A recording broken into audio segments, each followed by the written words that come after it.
You were a fan when I was still working at the pizza place. Oh my God. I was outside the pizza place. Yeah. Whenever my mother was like, can you hang the washing out or something, I was like, your house is clean.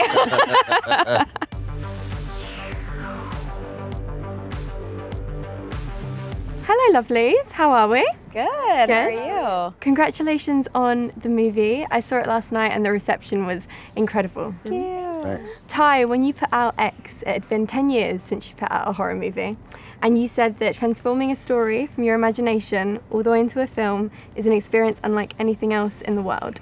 And now you are 3 stories into the MaXXXine universe. So how do you feel? You know, it's weird because I'm sort of going through it in real time, so I don't really know how I feel about the whole thing just yet. But I am very aware of how unlikely it is to make one movie, let alone 3 movies in a row.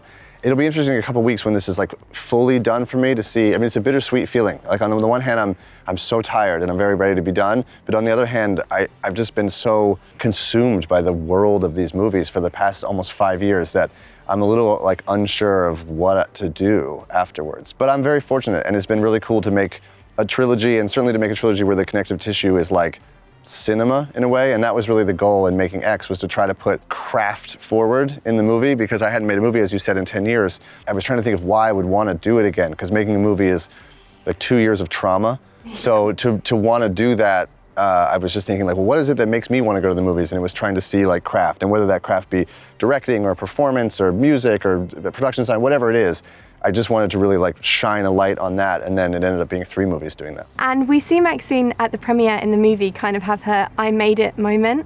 And I wondered for you guys, you've worked on so many incredible projects, but what was your first kind of I made it moment, or a moment where you just felt really proud of your work? My first red carpet was at Cannes for the Great Gatsby, and I was so nervous. And I was doing a play at the time with Kate Blanchett, which that just sounds like I dropped all these like fancy things. No, but go on.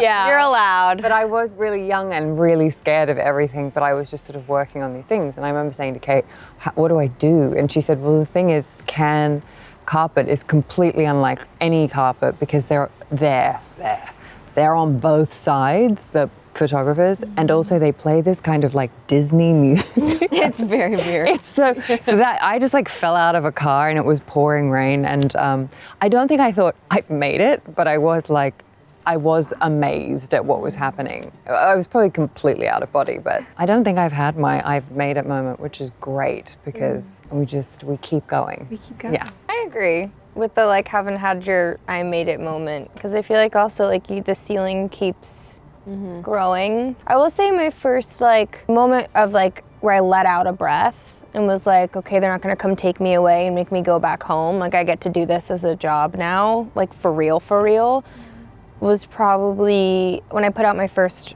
album. Badlands. Yeah, Badlands. I was kind of like, see, people do know. I was about to say, I know, I was about to be like, oh, Badlands? Yeah.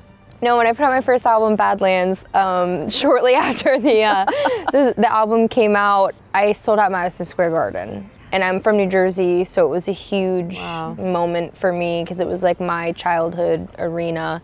And I was getting to do this feat, you know, that I remember watching these artists, you know, at the pinnacle of their career doing on my first go at it. And from there on, I was like, this is amazing. But then I was also like, oh my God, what do I have to do now? Like, how do I beat that, you know? But that was probably the moment where I was like, okay, I'm probably not gonna have to work at a pizza place again, hopefully. So, you know, that was kind of that. She was right. She was right. Yeah. I agree with them in that I never want to feel like I've made it, because what does that even mean? Like, what is it? You know, I love what I get to do, and I hope I keep having moments where I just am grateful and remember how lucky we are. But one moment that sticks out to me is when I got to play Snow White, and growing up watching the animated film and kind of everything that stood for me as a kid. I learned how to speak with an American accent by listening to Disney movies over and over again. So to play like a Disney princess, it was, you know, it was a moment, but it was at one of the premieres in France when a little girl came up to me and she just said La Blanche Neige, like she thought I actually was Snow White, and that was like a real like tearjerker moment because I wasn't gonna like ruin it for her and be like no, but I also like the fact that for another child, like that was their version of seeing that princess, you know, in person, or that memory as a kid. Yeah, you brought that to life for them. That's pretty magical.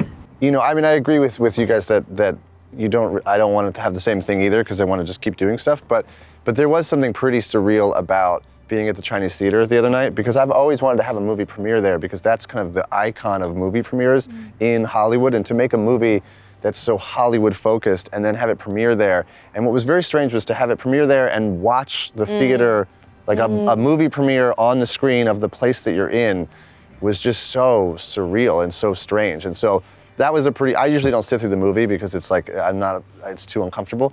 But to do it there was, it was not lost on me, like how rare of an opportunity this was. And so yeah, I mean, that, or frankly, being here and like shooting a movie here and walking, I mean, it's like so weird. And so it's these have been moments for sure that are, if they are not the I made it moment, they're very close to it. And Halsey, I have to tell you now, I'm a long-time fan of yours. We're coming up to 11 years. What? I've been here. Oh my gosh. So you were a fan when I was still working at the pizza place. Oh my God. I was outside the pizza place. Yeah, you were. Thank you. It's okay. But I know that you are no stranger to the theatrical, from your concept albums to your music videos. So what kind of drew you to this project, to working with Ty, and to New Jersey girl Tabby?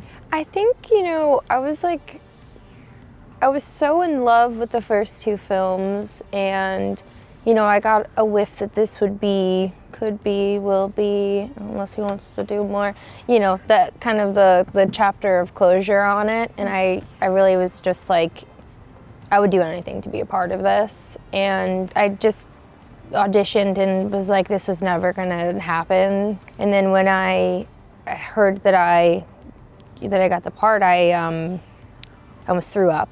And then I spent every single day on that set full of like awe and wonder, and like, you know, having been in music, you just said 11 years, you know what I mean? I've been doing it for a long time. Like, being able to be a part of something creative and being in like the hands of someone that I, you know, trust and admire so much as another creative, was to have that experience and to be like, wow, I'm doing something like awe-inspiring for the first time. And there hasn't been a first time for me with a lot of things in a very long time. I still think Ty is crazy for letting me do the movie.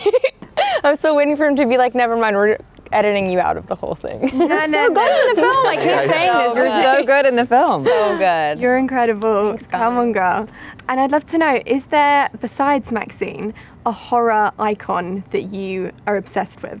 When I was a kid, I had a poster of Freddy Krueger on my wall.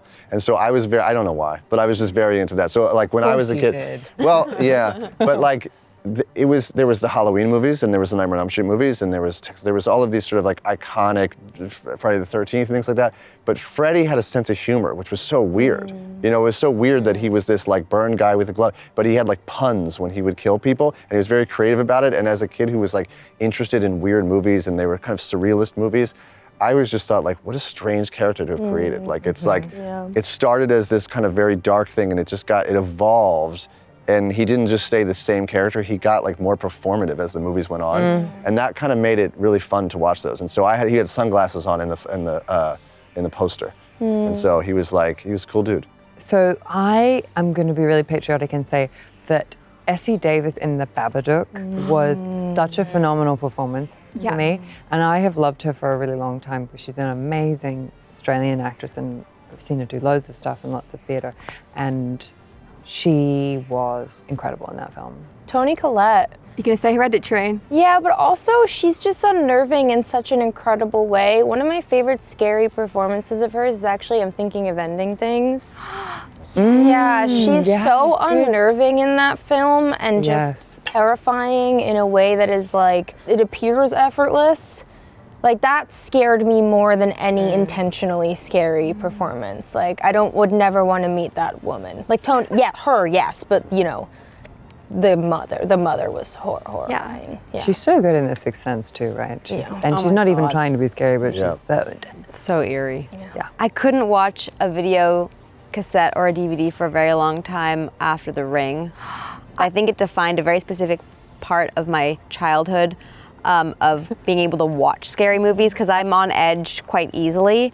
And so to watch something that then involved a video cassette that I don't know, I grew up sitting in front of the TV watching things that way. So that just got tainted for a very long time. So I wouldn't say it was necessarily the performance, it was just the essence of what it was in the simplistic term of now I can't watch something without looking at it from behind or like knowing that there's something happening while I'm watching something.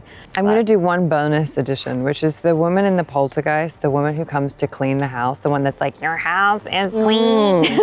I watched that when I was far too young, but that became like my cat. Whenever my mother was like, can you hang the washing out or something, I was like, your house is clean.